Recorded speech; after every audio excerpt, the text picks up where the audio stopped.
Hey guys, welcome to my daily vlog. हामी चाहिँ अहिले घाँस काट्न बुढी चाहिँ घाँस काट्दै यस्तै छ।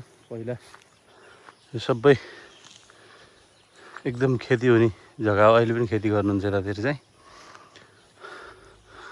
यो चाहिँ हाम्रो एकदम खेती योग्य जमिन हो। अहिले चाहिँ देख्न सकिन्छ।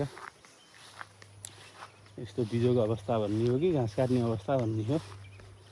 जे गरे पनि पोजिटिभ वेमा चाहिँ पोजिटिभ वे कामै लाग्छ। घाँस काट्नु भए पनि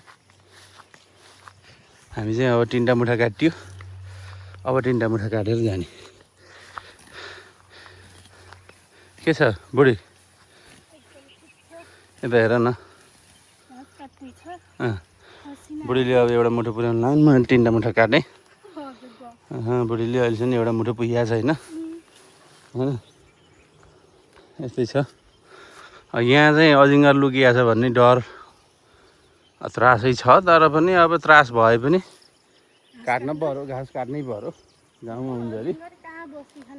हुन्जरी घाँस काट्नै पर्यो। गाउँ छोडेर हिँड्दा आँदैन घाँस पनि काट्नु परेन। यस्तै छ। अजिङ्गरसित डराउनु पनि परेन होइन। रमाइलो छ। उतातिर खेत गोड्दै हुनुहुन्छ।